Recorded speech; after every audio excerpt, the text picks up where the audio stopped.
우리에게 주신 말씀은 마태복음 1장 21절입니다. 마태복음 1장 21절. 우리 큰 목소리로 같이 읽겠습니다. 아들을 낳으리니 이름을 예수라 하라. 이는 그가 자기 백성을 그들의 죄에서 구원할 자이심이라 하니라. 아멘. 성탄의 소망이라는 제목으로 하나님의 말씀을 전하도록 하겠습니다. 여러분들은 크리스마스 하면 혹시 떠오르는 게 뭐가 있으십니까? 내 앞에 앉아 계신 우리 청년, 어제 굉장히 인상적이었어요. 꿈에 나올 것 같았는데, 성탄절하면 어떤 게 생각이 나세요? 네? 트리, 성탄 트리가 생각이 나고, 우리 여기 앞에 계신 우리 집사님, 성탄은 크리스마스 하면 어떤 거가 딱 먼저 떠오르세요? 남편 생일. 맞아요. 항상 고통당하시죠. 예수님이랑 생일을 같아서 너무 바빠서 문자를 못 보내고 있어요. 저도. 그래요. 생신 축하드립니다. 펜머스 문화선교원이라는 곳에서 일반인 199명을 대상으로 조사를 했습니다. 1위가요 크리스마스 캐롤입니다. 그리고 2위가 산타클로스와 선물. 어쨌든 유빈이도요 예수님은 못해도요 얼마 전에 목요일인가 어린이집에서 행사를 했나 봐요. 산타클로스가 왔나 봐요. 그래서 집에서 산타할비 그렇게 얘기를 해요. 그러니까 이 선물을 산타할비가 줬다라는 거예요.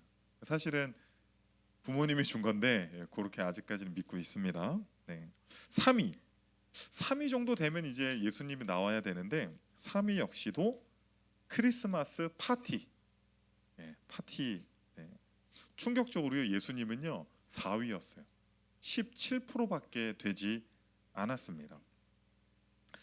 사실 성탄절을 맞아서 저마다 기쁜 이유들이 좀 다 있을 것 같아요. 어린아이들은 뭐 선물을 받아서 기쁘고, 상인들은 또 물건을 팔아서 기쁘고, 뭐 직장인들은 쉬는 날이어서 기쁘고, 저마다 기쁨의 이유들은 다를 것 같습니다. 그런데 우리 기독교인들은 그 기쁨의 중심에 누가 있어야 됩니까? 예수 그리스도가 있어야 할 줄로 믿습니다. 제가 좀 대조적인 성탄절 삼행시를 인터넷에서 봤어요. 한번 운을 띄워주시면 제가 삼행시를 한번 해볼게요. 성 띄워주세요. 성탄절이 즐거워야 하는데 탄식만 나오는구나. 절에나 갈까? 이렇게 마음이 풍요로우신 분은 웃잖아요. 근데 그냥 웃나 봐라. 네가. 제가 그분들을 한번 웃겨볼게요. 안 웃으신 분들 있잖아요. 그분들 제가 웃겨볼게요. 자, 성탄절 한번 더 해보세요. 성질만 낸다고 되냐? 탄식만 한다고 되냐? 절에나 갈까? 하지 말고 교회에 와서 예수님 만나면 참된 소망이 생깁니다. 할렐루야. 웃은 사람만 복 받으세요. 오늘은 성탄절을 맞이하여서 예수님께서 우리 삶에 진정한 소망이 되시는 줄 믿습니다. 두 가지로 여러분들에게 말씀을 전하도록 하겠습니다. 첫 번째는요 구원의 소망입니다. 구원의 소망. 우리 누가복음 19장 10절 한번 같이 읽겠습니다.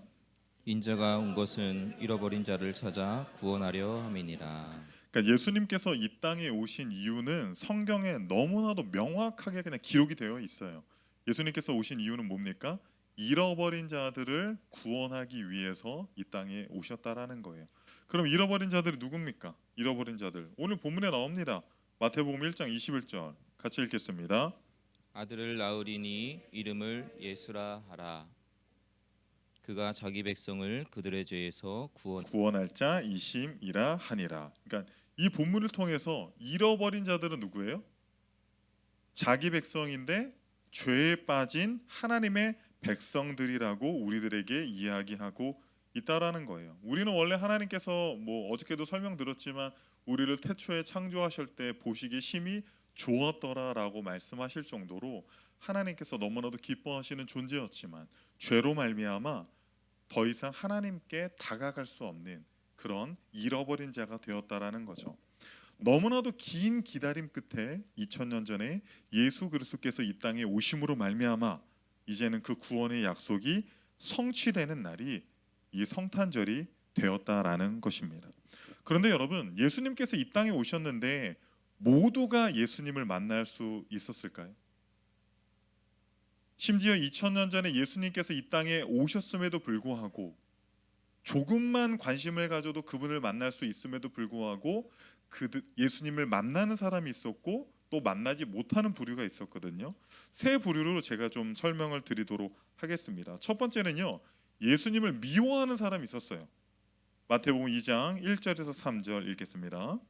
헤롯 왕 때에 예수께서 유대 베들레헴에서 나심에 동방으로부터 박사들이 예루살렘에 이르러 말하되 유대인의 왕으로 나시니가 어디 계시냐 우리가 동방에서 그의 별을 보고 그에게 경배하러 왔노라 하니 헤롯 왕과 온 예루살렘이 듣고 소동한지라.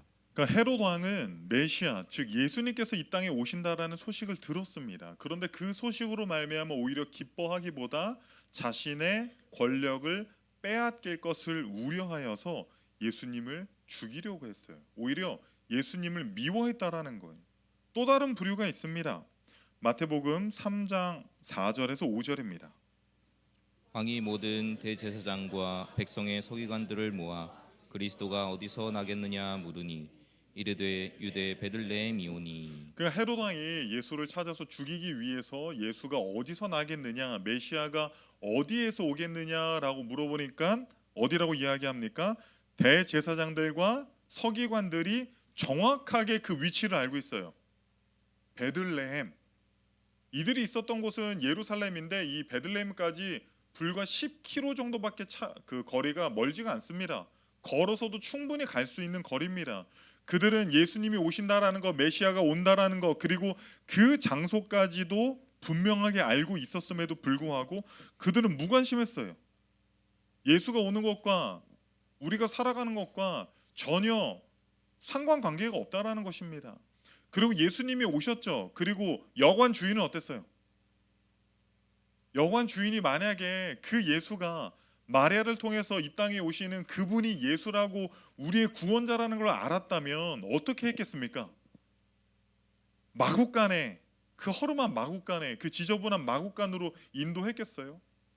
자신이 운영하는 여관의 어떤 그런 이익에 전혀 도움이 되지 않다라고 판단을 했기 때문에 그냥 마구간에서 쉬었다 가라고 그렇게 그냥 무관심하게 인도를 했다라는 거예요.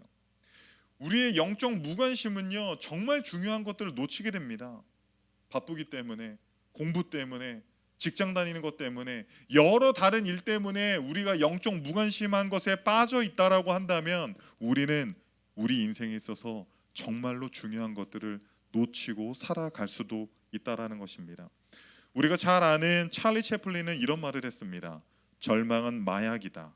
절망은 생각을 무관심으로 잠재울 뿐이다. 정말 바쁘기 때문에 그렇습니까? 정말 관심이 없기 때문에 그렇습니까? 아닙니다. 우리는 영적으로 절망 가운데 빠져 있기 때문에 외적으로 무관심하게 나타난다라는 거예요. 우리 안에 있는 모든 이 절망의 뿌리인 무관심을 잠재우고 예수 그리스도를 찾는 저와 여러분이 되기를 소망합니다. 그러면 누가 만났어요? 예수님을? 우리가 잘 아는 것처럼 동방 박사들이 만났죠. 그렇죠? 동방 박사들은 그 유대 땅에 살았어요? 아니면 저 멀리 동방에서 왔어요? 그러니까 정확하게 학자들도요 이 동방이 어디인지는 몰라요. 그리고 이 사람들의 뭐 혈통이나 그런 건 모릅니다. 그런데 당시 별을 연구한다라는 건 뭐예요? 지금 별 연구하는 사람들 누구예요? 천문학자들, 과학자들이죠. 배운 사람들이에요. 그러니까 똑똑한 사람들. 그리고 당시에는 돈이 없으면 뭐 배울 수 있는 게 없었습니다. 그러니까 똑똑한 부유층의 사람들이 동방 박사였습니다. 그리고 그들은 자신들이 살고 있는 고향과 굉장히 먼 거리를 애써서 베들레헴까지 왔다라는 거예요. 누가 예수를 만났습니까? 예루살렘에서 불과 베들레헴까지 10km밖에 떨어져 있지 않았습니다. 그리고 메시아가 베들레헴에 온다는 사실도 명확하게 알고 있었습니다. 그러나 무관심한 사람들 예수를 만날 수 없습니다. 그러나 예수를 찾는 자들, 관심을 갖고 예수님께 나아가는 자들, 그들에게 예수가 참된 소망으로서 여러분들을 만나 주실 줄 믿습니다. 두 번째는요, 삶의 소망으로 우리에게 오셨다라는 것입니다. 삶의 소망. 구원의 소망을 주실 뿐만 아니라 우리가 살아가는 이 땅에서도 예수님이 힘이 된다라는 거예요. 저는 신앙생활하면서 그런 경험을 많이 했습니다.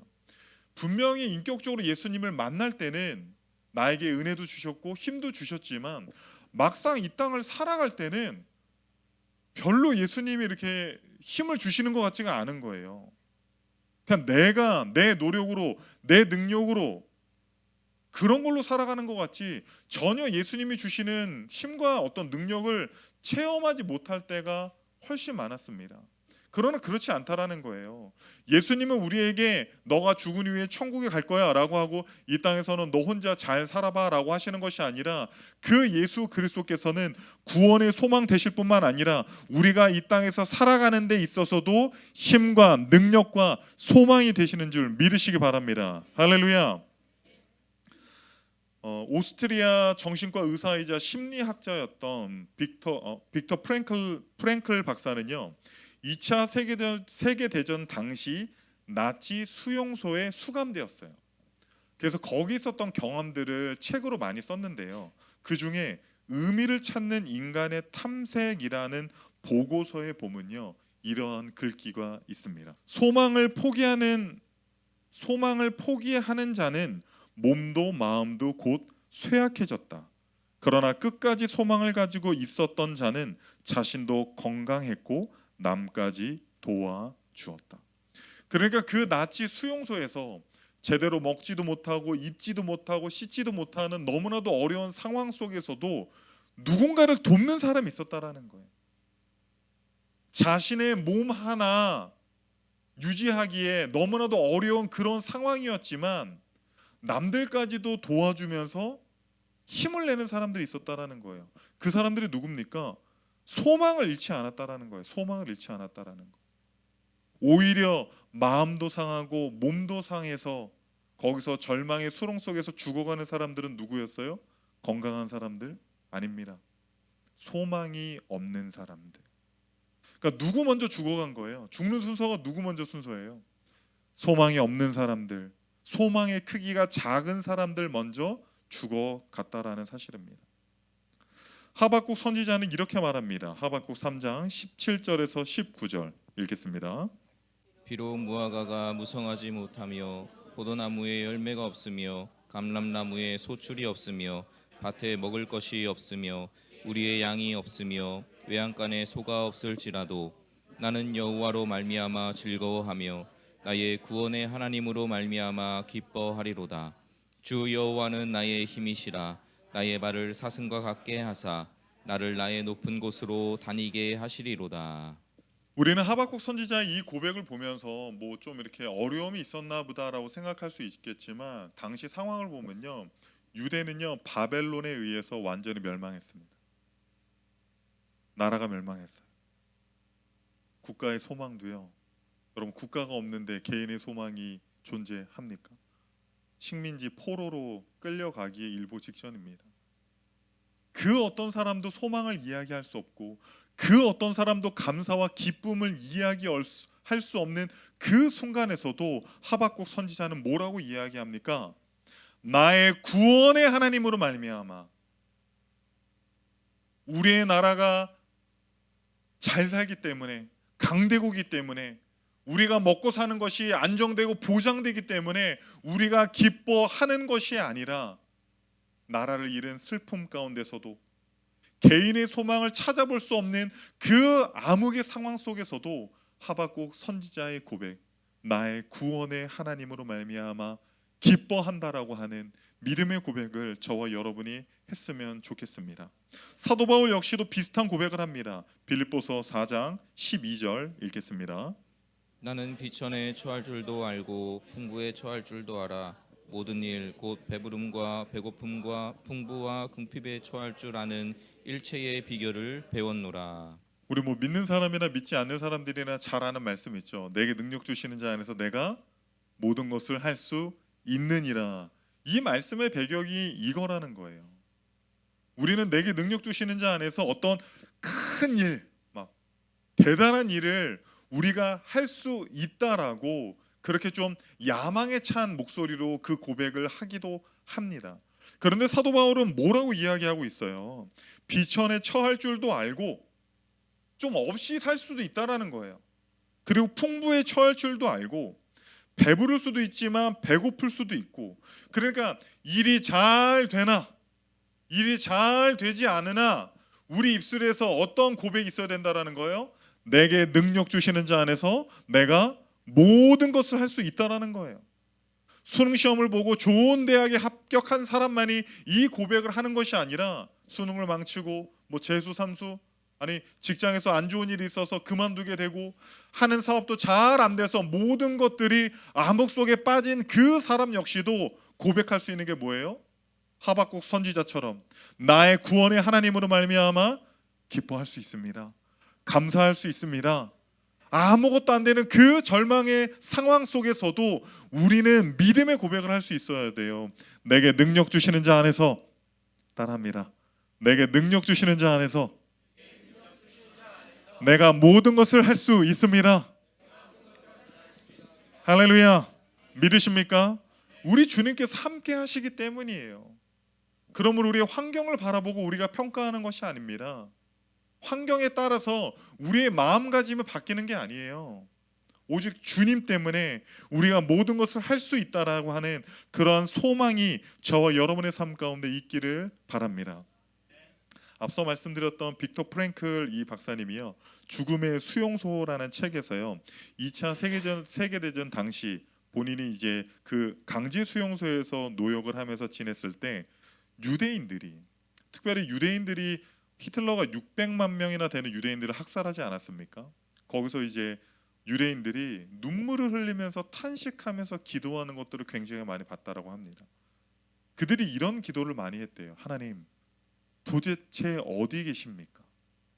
하나님, 우리가 이렇게 어려움 가운데, 우리가 이렇게 고통 가운데 있는데 하나님은 도대체 어디 계십니까? 그 기도를 많이 했다라는 거예요. 그런 피 맺힌 절규 끝에 연합군의 승리로 말미암아 그들이 풀려나게 됐어요. 그리고 이제 연합군이 수용소에 왔는데 한 사람이 벽에 아주 놀라운 글귀가 쓰인 것을 봤다라고 합니다. 그 크신 하나님의 사랑 말로 다 형용 못하네. 하늘을 두루마리 삼고 바다를 먹물 삼아도 한없는 하나님의 사랑 다 기록할 수 없겠네. 여러분, 지옥 같은 그 포로 수용소에서 누가 이러한 믿음의 고백을 할 수 있습니까? 사실 우리가 예배 때 감사헌금 이렇게 내시는 분들 보면요, 이렇게 뭔가 사업도 좀 잘 되고요, 직장에서 일도 좀 잘 풀리고 자녀들에게 어떤 좋은 일들이 있을 때 막 이렇게 신이 나서 막 이렇게 감사헌금을 하시는 분들도 계십니다. 그러나 여러분, 놀라지 마십시오. 어려운 일을 당했음에도 불구하고, 절망 가운데 있음에도 불구하고 모든 것에 감사드립니다. 범사에 감사드립니다. 그 죽음의 수용소에서 그 크신 하나님의 사랑, 도대체 하나님의 사랑이 어디 있다라는 거예요. 여러분, 그 예루살렘에 가면요, 그 박물관 같은 게 있어요. 기념관. 그 기념관이 있는데 2차 세계대전 당시에 독일 나치들이 행했던 그것들을요, 사진으로 기록을 해가지고 그 박물관에 다 붙여놨어요. 그런데 제가 거기서 유대인들을 쭉 봤거든요. 너무 말랐어요. 그냥 뼈밖에 없습니다. 뼈밖에 없는 그 유대인들을 죽여가지고요, 그 시체를 어떻게 움직이냐면요, 포크레인 있잖아요. 포크레인으로 떠다가 이렇게 차에 실어요. 네. 그러니까 그 수용소, 이 강제 수용소에서 유대인들이 당했었던 그 어려움들은요, 우리가 상상할 수도 없는 죽음의 고통이었습니다. 그런데 그 죽음의 고통과 절망 가운데서도 그 크신 하나님의 사랑을 노래할 수 있었던 이유가 무엇인 줄 아십니까? 유대인들이 어떻게 기도했습니까? 도대체 하나님 어디 계십니까? 하나님, 우리가 고통당할 때 도대체 어디 계십니까? 라고 그토록 울부짖었는데, 이 그 크신 하나님의 사랑, 찬송가 304장이죠. 이 찬송가 옆에 또 이런 글귀가 있었답니다. God is here. 하나님은 여기 계십니다. 하나님은 여기 계십니다. 모든 것을 빼앗긴 죽음의 소용소에서 어떻게 절망의 자리에서 희망을 잃지 않고 하나님의 사랑과 은혜의 소망을 둘 수 있습니까? 여러분, 우리가 믿는 기독교 신앙은요, 우리가 갖는 신앙과 소망은요, 멘탈 승리가 아니에요. 여러분, 멘탈 승리가 무슨 뜻이에요? 현실은 그렇지 않은데, 그렇죠? 현실은 그렇지 않은데 혼자서 착각하고 있는 게 멘탈 승리 아닙니까? 막 뭐 그런 경우 있었어요. 제가 이제 그 영국에 있을 때 그 한 자매가 이제 좀 이렇게 굉장히 덩치가 크고 이제 좀 이렇게 별로 예쁘진 않았습니다. 아니요, 안 예뻤습니다. 정확히 말하면. 근데 항상 자기는 그렇게 고백한대요. I'm gorgeous. 네, 자기는 매우 예쁘다. 난 너무 예뻐. 난 너무 예뻐. 뚱뚱한 사람이 난 너무 날씬해. 난 너무 날씬해. 여러분, 이런 게 멘탈 승리예요. 이런 게 멘탈 승리. 그냥 자신의 허공에 대한 외침, 아무런 의미가 없습니다. 아무런 능력도 없어요. 그런데 여러분, 우리 기독교 신앙이 그거랑 똑같습니까? 예수님이 우리와 함께 계십니다. 예수님이 우리의 소망이 되십니다. 절망 가운데서도 절망하지 아니하고 슬픔 가운데서도 슬퍼하지 아니하고 기쁨과 감사를 노래할 수 있는 것, 새로운 날에 새 힘을 주시는 것, 그것이 우리의 삶의 소망을 주시는 그 예수 그리스도의 구원이 되시는 줄 믿으시기 바랍니다. 할렐루야. 여러분, 제임스 와트라는 분이 그린 소망이라는 그림 혹시 보신 적 있으세요? 이게 되게 어둡잖아요. 그렇죠? 이 밑에 있는 둥근 게요, 지구예요. 지구. 이 작가가요, 지구를 그리고 그 위에 굉장히 남루한 옷, 마치 좀 홈리스들이 입는 그런 옷을 입은 소녀가 이 바이올린을 키고 있는데, 잘 보시면요, 줄이 거의 없어요. 대부분의 줄이 가닥가닥 다 떨어졌습니다. 그런데 조금이라도 건드리면 떨어질 것 같은 그 한 가닥의 줄을 가지고도 혼신의 힘을 다해서 지금 연주를 하고 있습니다. 이것이 소망이라는 거예요. 소망. 어쩌면 제임스 와트의 소망하면 막 그림도 되게 밝고요, 막 꽃도 있고요, 햇볕도 있고요, 막 여러 가지 막 우리가 생각하는 그런 소망이 있어야 되는데, 이 제임스 와트가 이 그림을 통해서 우리들에게 말하고 싶은 메시지가 무엇입니까? 한 가닥 줄이 남아 있다면 우리에게 소망은 여전히 남아 있다라는 것입니다. 예수님이 이 땅에 오신 성탄절을 맞이하여서 우리 성도님들 중에서는 굉장히 좋은 일들이 있는 분들도 계실 수 있어요. 그런데 남들은 기뻐하는 그 성탄에도 여전히 기뻐할 수 없는 마음의 짐과 어려움들이 있는 우리 성도님들, 절망 가운데 슬퍼하고 있는 우리 성도님들도 분명히 계실 겁니다. 제가 아무리 앞에서 잘 되고 있습니다, 뭐 기도하면 됩니다, 아무리 외쳐도 되는 것 하나 없고 소망을 가질래야 소망을 가질 수 없는 그런 상황 가운데 계신 분들도 분명히 있을 겁니다. 그러나 우리 인생 가운데 예수 그리스도라는 줄 한 가닥이 남아 있다면 소망이 있는 겁니다. 오늘 말씀에서 제가 뭐라고 말씀드렸어요? 예수를 찾는 자가 예수를 만난다고 했죠. 그렇죠? 문을 두드리는 자에게 열어주신다고 했잖아요. 그런데 여러분, 한번 생각해 보세요. 우리가 예수님을 찾았습니까? 아니요. 예수님은 저 하늘 보좌를 버리시고 그 머나먼 길에서 우리를 만나기 위해서 이 땅에 오셨다라는 거예요. 우리는 우리가 찾았기 때문에 예수님을 만났다라고 생각하지만 그보다 더 앞서서 예수님이 우리에게 찾아와 주셨습니다. 사랑하는 딸아, 사랑하는 아들아, 내가 너에게 소망이 되어줄게. 내가 네 인생에 힘이 되어줄게. 내가 너를 구원하였을 뿐만 아니라 이 땅에서도 예수님이 소망 되시고 우리의 삶에 힘이 되신다라는 사실을 기억하고 살아가는 저와 여러분 되었으면 좋겠습니다.